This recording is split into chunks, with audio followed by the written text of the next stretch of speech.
Шинжлэх ухааны технологийн их сургуулийн механик инженерийн сургууль. Энэ сургуулийн баг Робокон тэмцээний хамгийн хүчтэй өрсөлдөгчд юм.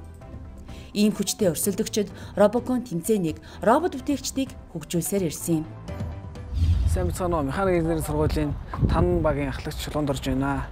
Манай сургууль үндэсний роботын тэмцээнд 2003 оноос хойш оролцож эхэлсэн. 2004 болон 2005 онд үндэсний роботын тэмцээнд төрүүлж олон улсын тэмцээнд явж исэн. 2004 онд Монголын багуудын хамгийн дээд амжилт болох 2 дугаар өрийг эзэлж исэн.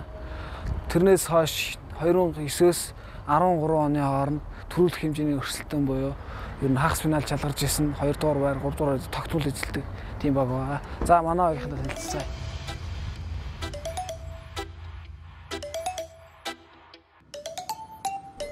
Механик инженерийн сургуулиас энэ жил танан 1, танан 2 гэсэн 2 баг Робокон тэмцээнд оролцсон. Авт, нисэх, электрон систем зэрэг 5 өөр мэргэжлээр суралцж байгаа оюутнууд энэ жилийн багийг бүрдүүлсэн байна. Танан багт энэ жил шинээр 2 гишүүн эсжээ. Робоконы багийн альч багийн гишүүдийн хувьд Робокон тэмцээнд оролцоно гэдэг гинтийн шийдвэр байдаггүй бөгөөд тэд ихтэй сургуульд элсэн орохоос өмнө л Робокон тэмцээнд оролцсон гэсэн зорилготой болсон байдгийн.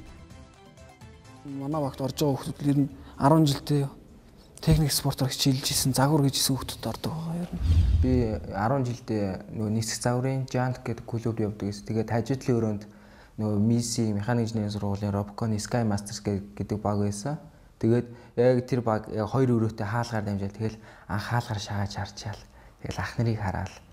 Тэгэл ерөнхийдөө анх нэг шоконд орно гэдэг шүү дээ. Тэгээ шоконд дараал ажиллагааг нь хараад. Тэгэл Монголд ийм хийд юм байна гэдээ ерөөсөө мэдэхгүй.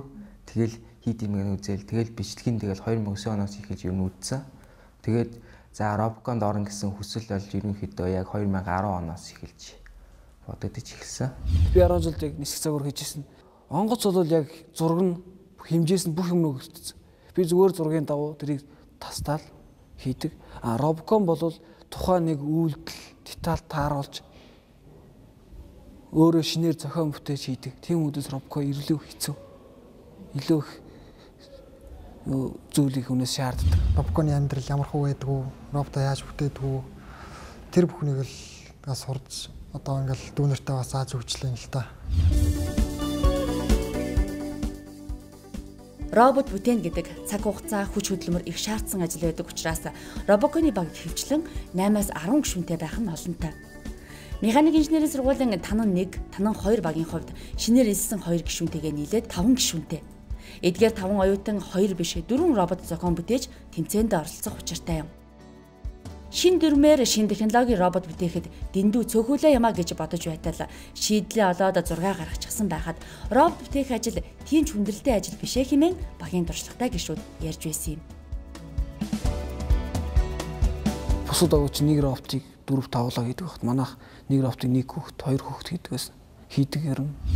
Манай багийн онцлог гэх юм бол бүх хүүхдүүд маань хий бүтээ гэсэн хүсэл зорилготой. Хоорондоо за энийг хийж гэж гардаж хийх ажил тал дээр бол ямар ч асуудалгүй болохоор тэгээ бүхэн бүтээ явуулж байгаа. Механик хийц дээр л ер нь бүгд л хамт хийдэг.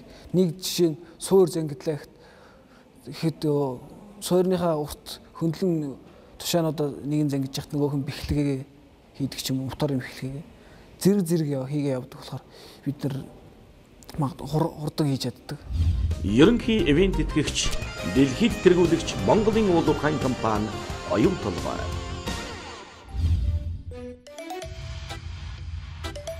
Механик инженерийн сургуулийн танан багийнхан өнгөрсөн оны 8 сараас эхлэн багаа бүрдүүлж 10 сард анхныхаа роботыг хийн туршижээ. Ийхүү анхны робот хамгийн ихээр судалгаа хийж зөв шийдлэр бүтээх учиртай хүүхэд робот байсан юм. Робоконы залуусын энэ жилийн хамгийн ихээр анхаарал тавьж ажиллах ёстой хэсэг бол автомат роботын баган дамжин алхах хэсэг юм. Нэг даалгаврыг нэг байрлалаараа ч юм уу нэг механизмаараа шийтгэх хүнд шун одоо пол волк тэгээд шат хоёр дээр бол хамгийн хэцүү даалгавар. Пол волкаар ингээд явж исэн дэгээ ч юм уу гар шатан дээр ашиглахад илүү хүндрэлтэй. Бараг боломжгүй болоод байгаа юм л да. Эсвэл шатан дээр болж яхад пол волктор болохгүй байх ч гэдэг юм уу. Тиймэрхүү асуудлууд их гарч байгаа. Тэрийг заавал тусна нэг механизмаар шийдэх шаардлагатай. Тэр хоёрт зогтсон тийм роботыг хийхэд жоохон хүндрэлтэй.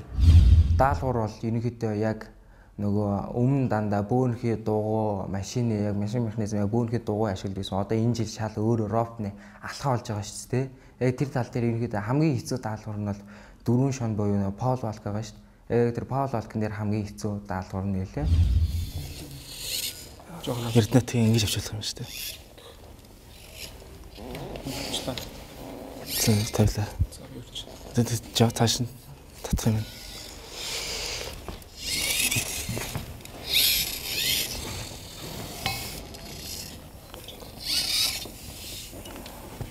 Яг энэ нугасны хэсгээс голын яг энэ хэсэг дээр ерөнхийдөө зөндөө бодсон. Тэгээд Пол Валк дээр нугасгүйгээр шууд шилжүүлье гэж бодсон чинь 3 дугаар шонгоос цаашаа шилжих 4 дугаар шон дээр болохгүй байсан. Тэгээд голын нугасыг нь яг голд нь хийж үзсэн чинь бас болохгүй байсан. Тэгээд туршилтын үр дүнд нэг талтаа гин жоохон зах тал руугаа нугастай болол. Тэгээд одоо ерөнхийдөө робот дуусах шинжинд орж байна да.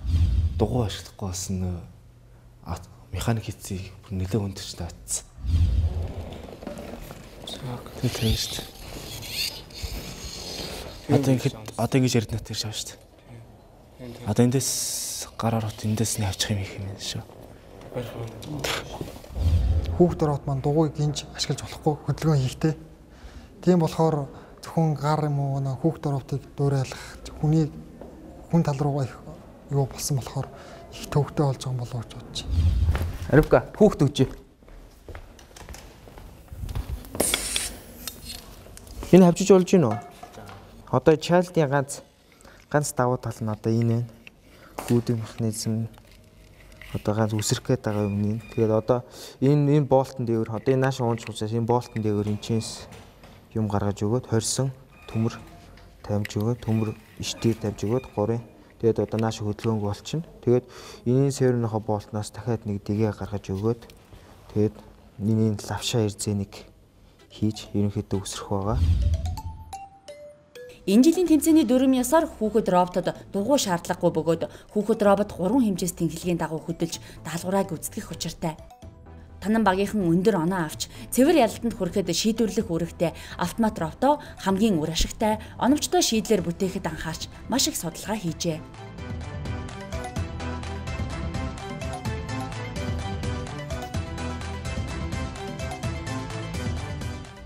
Найз охин сууж та.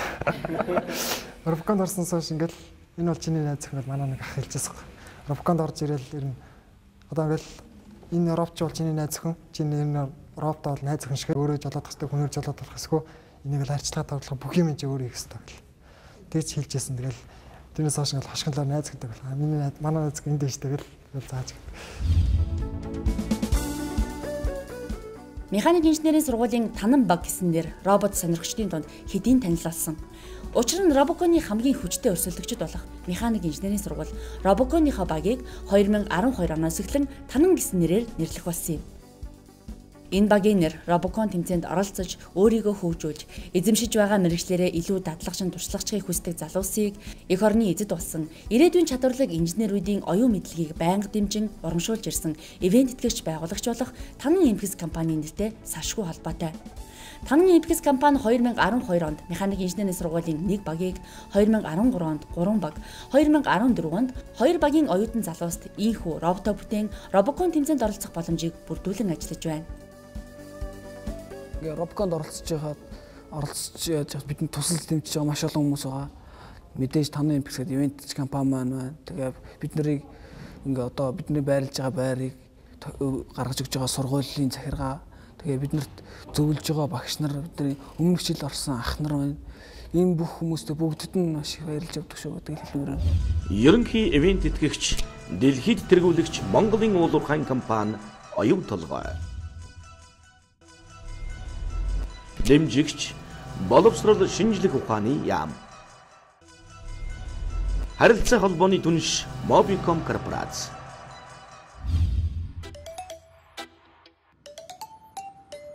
Тэмцээний даалгаврыг амжилттай гүйцэтгэх автомат роботын шийдлийг олж хийцийг нь гаргачихсан байхад гар удирдлагатай роботыг хавчих сунах хэсгийн шийдэл тодорхой болно.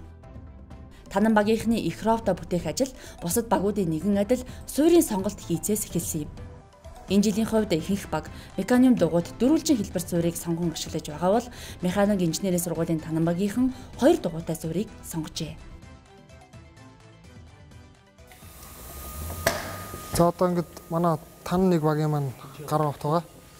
Тэгээд ер нь 2 багтаа орохоор болсон байгаа. Тэгээд child дөрөвтөө бол хийж дуусаагүй байгаа.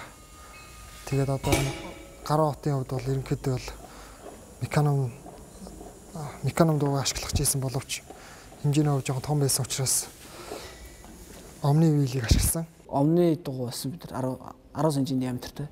Тэрийг ашиглаа. Тэрийг одоо яг хөндлөн яг нэмэх хэлбэртэй тавьж өмнө ашигладаг байсан. Энэ жилийн хувьд бол яг механиум шиг ажиллахаар тийм байдлаар ашиглаж байгаа. Бүх чиглэлдээ ижил хурдаар маневр хийж чадaltaй одоо боломжтой болж байгаа. Механиум дугуй болох дээр уршаа чиглэлдээ одоо дээд хурдаараа шилжих чиглэлдээ бол тэрнийхээ хуваасан хурдаар тал хурдаараа ингэ шилждэг байгаа. Ямар ч үйлдэл гэсэн 4 дугуй маань ажиллаж идэг. Ер нь машинаар бол full time тал гэсэн үг л дээ.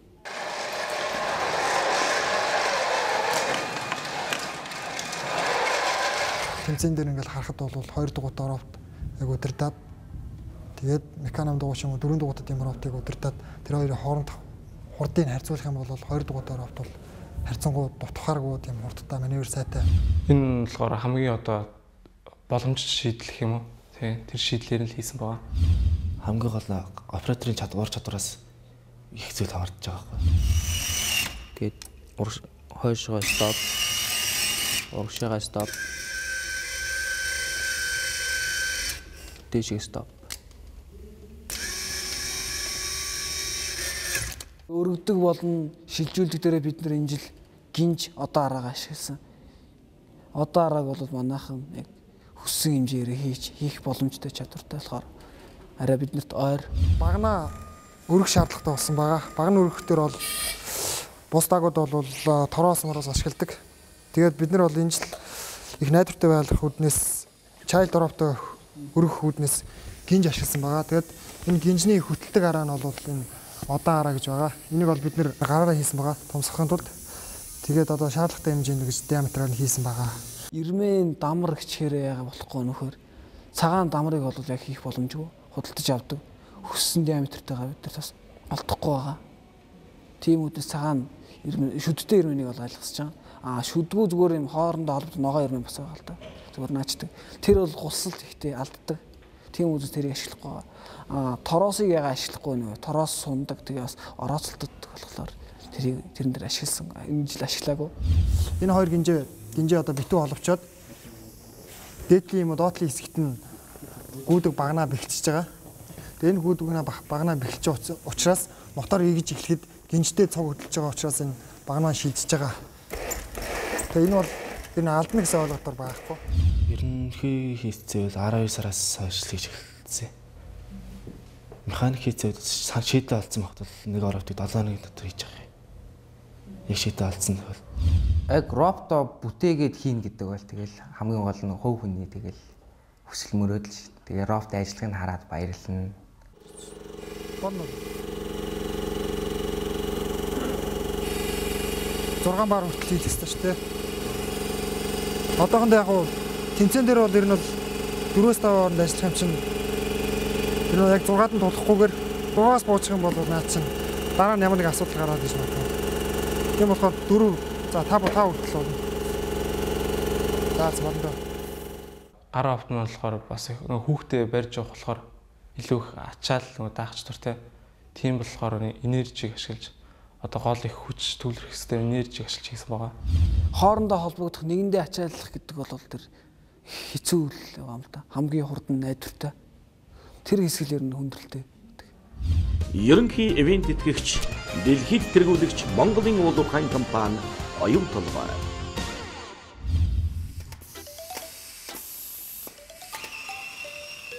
Сайн шийдэл оллоо гэд тухайн шийдэл овор хэмжээхтэй нүсэр жин ихтэй бол робокон тэмцээний шаардлагыг хангахгүй болно.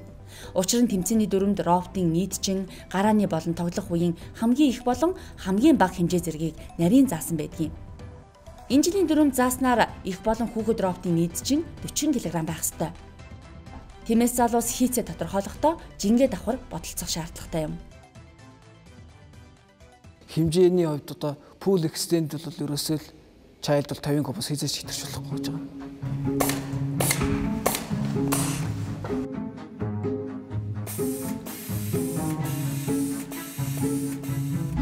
Талбайхаа деталаа хийгээд роботынхаа санаагаа ярилцаад энэ дээр ийм механизм ашиглагээд зураг мургаа зураад эхлэхээр хэмжээ маань хэтэрхий бага нэмж сунах шаардлага гардаг. Тэгээ квадратын диагонал, кубын диагонал гэдэг ихээр нэг тодорхой хэмжээнд нэг 60 хэдэн см болж байгаа л да. Тэгтэл яг бидний хүссэн хэмжээнд яхад хэмжээ бол үнэхээр хязгаарламжтай байгаа. Жингээ хувьд бол хангалттай байгаа.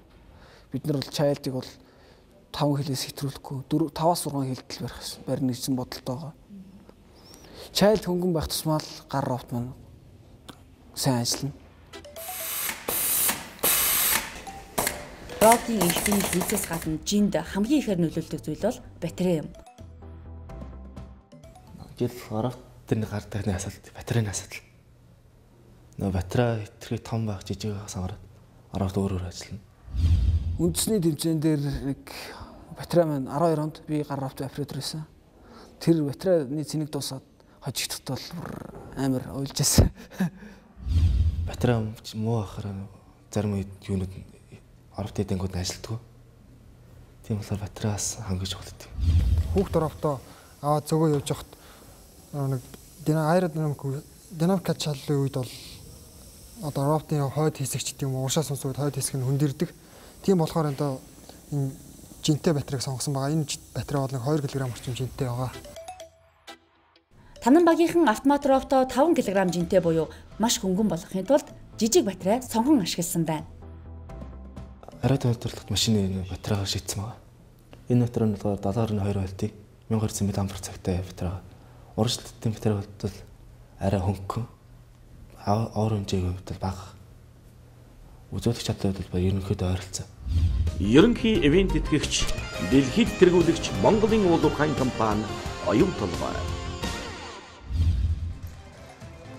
Ахин дахин дуршна гэдэг болохгүйгээ болгож, роботуудаа илүү сайжруулж, мэдээлгээ баттгах илүү чадарчиж байгаа хэрэг юм. Өнгөрсөн жилүүдээс хариуцлага гэдэг зүйлийг ойлгож байна. Хүн яг хийх ёстой юм бол хийх ёстой. Роботын тэмцээнд орсон яг үр дүн гэл хүнтэй хамгаал харилцаж сурсан.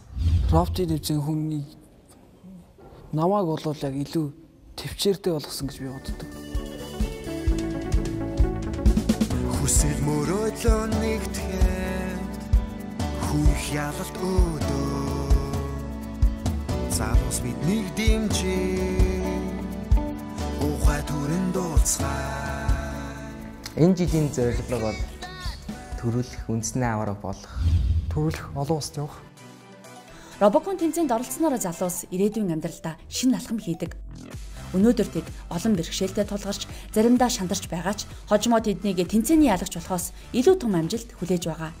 Робоконы багийн гишүүд бол ирээдүйн үн цэнтэй боловсон хүчин юм.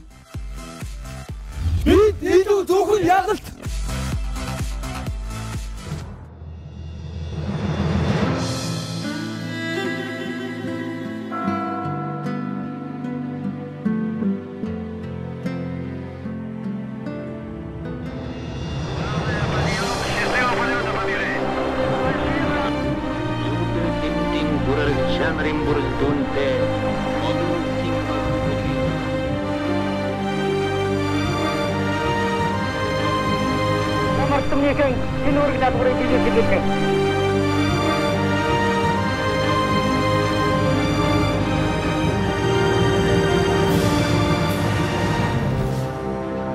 Тэмүүлэл амжилтын их